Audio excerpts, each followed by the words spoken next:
Hey everybody, Mike Gal again with Savage Kingdom's role-playing game and Fire in the Head Productions. Thought I would do another video about GMing tips. I did one like 3, 4 days ago. I wanted to start this series of like smaller short videos. Already forgot the subject I did. Anyway, it's out there. Check it out on the YouTube channel or wherever you can find it. I posted it on some of the Savage Kingdom sites as well. So anyway, today's GMing tip is about initiative, how I handle initiative in tabletop role-playing games, particularly Dungeons and Dragons and Savage Kingdoms, which is my game. Both of them use d20s for starters, so that's very, very easy. D&D applies dexterity as your modifier, as your bonus. Technically, it is a dexterity skill check, by the way. Some people don't actually really realize that, but it actually is considered a dexterity ability check. Initiative is. In Savage Kingdoms, it's agility plus willpower. In fact, it's its own little stat called. It's one of the derived traits on your character sheet, so it's already kind of pre-written out there. Well, D&D is pre-written out there too if you want as well. So, but in SK it does add agility plus willpower. That was my attempt to diffuse dexterity or agility in the case of Savage Kingdoms from being the mega stat that it is in D&D that sometimes gets a little slammed for being a little too good sometimes. But also because it's fairly realistic. Not only should you be quick to take the initiative in battle or some scene that's similar to battle, but you need to have the willpower and the focus and the wherewithal to kind of do that and not stall in because initiative does trigger typically a combat. In fact, or other action scenes, what I'll get to in a second. In fact, the term initiative is very military. A lot of early Dungeons and Dragons terms are military terms because, as you probably already know, it did start as a war game. Or more specifically, started from war gamers. Gary Gygax had a group in Lake Geneva. Dave Arneson had a group in the Twin Cities, and there were some offshoot groups. But those kind of the two main ones that kind of got together. Gary Gygax is a little more organized with the rules. Dave Arneson was the one that really kind of applied the adventuring party and the fantasy world aspect to it with his world of Blackmore, and then Gary kind of followed suit with his world of Greyhawk. So, just a little side note right there. But that's why you get military terms such as initiative, encounter, campaign is also very military as well, and we still use them. And even if you take them out of the military context, it still kind of makes sense. But anyway, that's the actual kind of historical lore behind those terms. All right, so initiative, right? So game mechanically, initiative is rolled to start typically a combat, but I don't think it may even say in the Dungeons and Dragons, the player's handbook. It might. I think I put it in the SK section just to remind people, game masters and players, that it's not necessarily can be just used for combat. I also use them for action scenes. So combat is an action scene if you think about it, but a non-combat action scene such as a horse race, a foot race, a chase through the alleyways of a city, or through the streets of a city, a wilderness chase through the mountains or through the forest or whatever, through the jungle. Um, all could use initiative because initiative really is just a time. That's why it's used for combat when time kind of slows down. Actually, it really speeds up. But anyway, the measurement of time is slow. We're now in 6 second segments of time. And people are doing really quick stuff and trying to outdo the enemy or try to outdo the opponent or whatever. And that's when it becomes very important. And that's why you have the mechanic of initiative to decide who goes first. The rest of the game in D&D, SK as well, and 98% of the tabletop role-playing games, it's more free-flowing after that. I've seen a couple of game systems where in a social encounter there's like an initiative system, which is really kind of cool. Something to think about. I actually was considering a little bit for SK, but ended up not really doing it. But you could. I think maybe A Song of Ice and Fire might have a social initiative system and social damage, and there's a couple others as well. But for the most part, 99% of other games, the only part of the game, the only pillar of the game that initiative is used is for combat, and once again, I'd say extended out to action scenes, a chase, a contest, something like that. If you want to hand wave a horse chase and just make it you can make it just come down to like animal handling checks or skill rolls compared to the other animal handling skill check of the opponent, something like that, or just compare speed and mobility. Maybe there's an athletics check somewhere in the case of the chasing through the city, or an acrobatics check or an athletics for climbing. something like that. You could relegate it to that and just handle it really quickly. But if you want to run a really cool kind of intense dramatic scene that's similar to combat, then I would suggest use the initiative system. Another way to use initiative is this has come up a couple times, particularly with my younger kid gamers.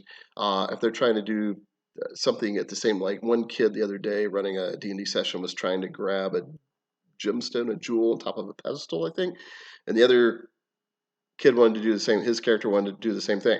Now, normally I kind of come out of character and I kind of tell them, to try to coach them to kind of handle it through role playing instead of everybody snatching stuff. And they're pretty good. They've gotten pretty good at that. But these two characters had a very and the players knew each other out of character, so I was actually fine with the little semi PvP thing that was happening. So I had them both roll initiative to see who reacted first. It makes sense because again, it's based on dexterity, or in the sense of SK, it's based on dexterity and willpower, the wherewithal and the wisdom and the will to kind of hone in there. So yeah, so that's a good way to use it is to see which action happens first. I mean, that's literally is what it's coming down to. So it doesn't always have to necessarily be a combat thing. The other word of advice on initiative I'd like to give, the way I personally do initiative, is I wait for something to happen narratively to declare an initiative. I don't do it too early. I try not to. In most cases, I'd say 90% of cases. So, for example, say the adventurers, the PCs are traveling through a mountain path up a mountainside, and suddenly they see a cave in the distance, and inside the cave, a scaly snout seems to slowly creep forward from the shadows, its eyes reflecting off the torchlight and the dusk light of the evening. So instead of saying roll initiative, you could do that because that's fine. Or I like to see what the PCs are going to do first. So I'll leave it at that. They can now decide, man, what is this thing? Lore, so that would be lore rolls for SK. Uh, do they talk to it? Do they shout at it? Do they try to parlay with it in a nice diplomatic way? Does someone shoot an arrow at it? That would trigger initiative. But my point is, let that action happen instead of saying roll initiative and then force it to happen. Because what happens once you say roll initiative, you almost put like like a message in the players' heads that, oh, I guess this is an action scene, most likely a combat in this sense, in this context. So just kind of wait for it. Eventually, you'll probably get there with it if somebody's attacking, but let it happen. And this allows the players to have more agency. It allows them to kind of trigger what's going to happen. I've even run encounters where I literally don't know. Most of the time I do. Most of the time I have a pretty decent idea of what especially my NPCs that are well known, what their motivations are, what their intent is. But sometimes if it's a random encounter with some creature, particularly a creature that's not very smart and it's more reacting on territory or hunger, I may not really know what it's going to do, and I will let the players dictate what's going to happen. So if somebody decides to wing an arrow off at it, then that makes my decision. It's either flight or fight. So the creature or animal is probably going to run off, or it's going to get really angry and attack. So that makes my decision a little bit easier. I may not even actually know. Other times, like I said, I do know, and I kind of want to, but I still want to see what they want to do. Remember, it's their game too. They're there to have fun and to play their characters, so it gives them a little more control. So, long story short, just kind of hold off on the roll initiative thing. I've even had some of my players, that scene as I described happen. The scaly snout comes out of the darkness, its eyes gleaming in the torchlight. And I might just leave it there. And then sometimes there's an awkward silence, and I've had a player too go like, "So we're rolling initiative? I don't know." And I usually say, "Are we? Because what are you guys doing? What do you want to do?" So if somebody's going for an arrow slowly, I might say make a sleight of hand check if you're trying to make sure the creature doesn't see you do it, and then he notices you. Then maybe it's initiative. Maybe the dragon or whatever the creature is in this case wants to do something. Then that's initiative because it may want to try to do something first, right? But let them make the choice, or maybe the archer's just trying to wing an arrow really fast. Maybe somebody charges it with sword and shield. Maybe somebody wants to duck behind a rock and hide. Maybe other people, perhaps smartly, want to flee back down the mountain path, or whatever the case may be. So just hold a few minutes to let the players decide. It gives them a lot more agency. Also, it kind of takes, like I said earlier, a few moments ago, it kind of takes some of the blame off of you. I've had players kind of out of character going, man, why did I throw that spear at that thing? I didn't really know what its deal was. Um, and you want that. You want that mystery. Mystery to me is one of the pillars of the game. Well, it's not one of the pillars in D&D, but it is one of the aspects of the game. It's in all the aspects. It can be not only is it in the exploration and social, but it can be in combat too. Don't forget, mystery can also be in combat. Role playing doesn't stop in combat. You're still that character. You're just in a fighting position, and now game mechanically everything is just taken down into rounds and actions. So don't let any of that throw you. Just because there's initiative game mechanic, don't let the mechanic rule your game. Let the game rule the mechanic. The mechanics are there for the storytelling, not vice versa. Couple more pieces of advice on initiative, maybe lesser things. So people ask how I handle initiative in combat. Like, how do I physically write everyone's initiative down? So particularly nowadays, a lot of these DMs will use the little tent flaps on top of screens, which is fine. I think it's cool. I mean, it has information on one side, and it's kind of a good idea, I suppose. I personally don't use them. I do use a GM screen. I'm pretty old school in many ways. I'm actually fairly new school in others, but that's a whole different video. But I'm definitely old school with preferring a GM screen as much as I like to kind of be in people's faces and role play and do character voices a lot. And some people say it kind of blocks you, particularly being an actor. But I think as an actor, I'm used to sometimes performing through a mask or around a set piece or a prop or whatever, and so it doesn't really bother me that much. And I just like having the information in front of you and kind of the mystery and the shield, and you can block your die rolls and your maps, which is really what it's for, and also your initiative counts and any notes about the enemies, all that stuff, blah blah blah. So what I do it very simple. Mine's just a notepad, super old school, so super simple. And I just write the names of the characters down, and then I put the numbers right next to the names, just in order as I call them out. I go clockwise around the table, get everyone's initiatives, write it down in order, um, and I just literally just look for what the high number is. So I don't even really list it in order. Now, there's a secondary way I do it that I used to do it more. I don't really do it as much anymore. I like to just do. I like to be super fast. I don't like to lose any time once we go into an action scene, whether it's combat or chase scene or whatever. Initiative, in other words. Um, I think the tent flap thing, the reason I don't like to use it is it's kind of clunky and it's stage managery stuff going on and it slows down the moment. It's 20 to 30 seconds to do that. Sometimes I've seen guys take 45 seconds. It's just a downer. Now, granted, grabbing initiatives, writing down, that's takes some time too, but probably 15 seconds, and then you're ready to go with whoever the first person is to react first.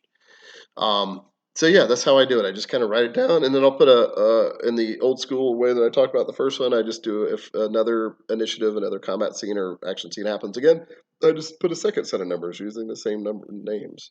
Should actually show you on a piece of paper, but I was not prepared. And then if a third time happens during the session, I just write it down on a third time. And again, the secondary way was I would write a name with initiative, leave some space, because if I'm listing in descending order, that way I leave space. If somebody rolled, say, a 16, I would leave some space at the top of the page, because most likely someone will get an 18 or 19 or 20 or something, and just kind of write it with it kind of spaced out. But I just prefer the straight old thing with all the numbers written down, and I just look and fish for the numbers. If somebody lowers their initiative by holding their action or something, or I just simply erase the number, or I'll just scratch through it and put what the new number is there, right to the text of the name. Super simple. So yeah, that's how I do it. I think it is a lot quicker that way. The last thing I like to piggyback onto that bit of advice is being ready with your actions and initiative. I know this bugs a lot of PCs, or actually a lot of GMs, but probably players as well. So I think Matthew Mercer does the thing where he says, "So and so you're up, so and so you're on deck," and I've seen a couple other GMs do that as well, not many. Not really my style. I think it's cool to make people aware. My personal feeling is, particularly with adult players, you should be in the moment anyway. Just be present, be ready with the initiative. Nor after the first round, you're probably going to know where you go anyway. Um, That reminds me, I'll add something to that in just a second. So, because I wasn't prepared to say that one, an optional rule about initiative. So, but just be ready, especially if you're adult players. You should be focused in. You should be dialed in. You shouldn't have to say so and so on your own deck or so and so. You're the third person from here. That just took 8 seconds to say all that. No reason for that.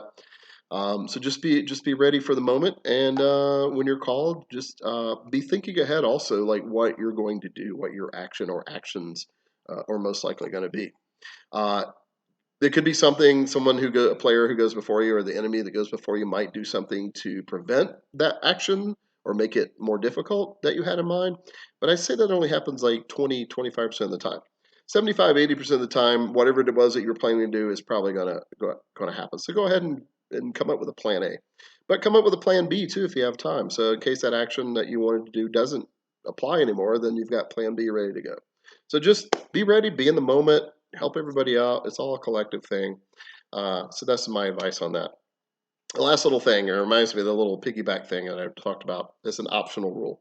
There's an optional rule, re-roll initiative. So in the next SK Savage Kingdoms book that comes out, Heroic Adventures, which our Kickstarter's almost over, and it actually made, so it's cool, but there's still time if you want to add to it. I'm probably going to put in the optional rules section, unless I already did it in the Savage East. I don't think I did, about re-rolling initiative. Not every round, but so the GM secretly rolls a d20, divides it by 2. Say I roll a 14, divided by 2 is a 7. On the 7th round of combat, I'm going to announce that everybody re-roll initiative. And this is supposed to kind of show the chaos of battle, how the tides of battle kind of switch every so often, without having to re-roll every single round, because that does slow things down a little bit. The new game I'm working on, which is all D6 systems, assuming I ever publish, I may not, I'm still not quite sure. It'd be sometime next year, year after. Uses all D6s, and it's actually hard coded in the rules that the GM secretly rolls a D6 after he rolls initiative, and that's how many rounds will pass before he announces to re-roll again. So it's actually a mechanic that's built in there. So it can happen between 1 and 6 rounds. So the SK system is D20, is 1 to 10. I might make it shorter. Maybe my optional rule be roll 2 D20, take the lowest, and then divide that by two. I don't know. We'll figure it out. I think that's it. So just to summarize, so initiative, don't ask for initiative too early. Let it play out narratively, see what happens. Use it also for action scenes, for non-combat scenes, or to see who goes first on something that's like real time sensitive, that's like super quick. Make sure your players are ready in the moment with what they're going to do when it comes to combat or any other action scenes. Again, based on initiative or anything like that, or just in general. And then the optional rule, think about re-rolling initiative every so often to kind of keep everybody off beat. This happens a lot in D&D 5th edition, particularly where somebody is like, your action's after mine, so if I do that, you get this. And it's like, that's all fine and well, but like gamey-wise, but narratively-wise, it's not very conducive. I'm trying not to use the word realistic, but believable. In the chaos of combat and action, you seldom know exactly when someone's about to do something. So that re-rolling initiative is kind of a way to simulate that. So, all right. Well, I went a little bit longer than I thought, but hopefully that was very useful, or at least somewhat useful. Thanks for hanging in there. Hopefully you made it this far. Like, subscribe, and all that stuff. Share. Leave a comment or whatever. Check out Savage Kingdoms 3rd edition and that sort of thing. And happy gaming, and I will talk to you guys again soon. Thank you.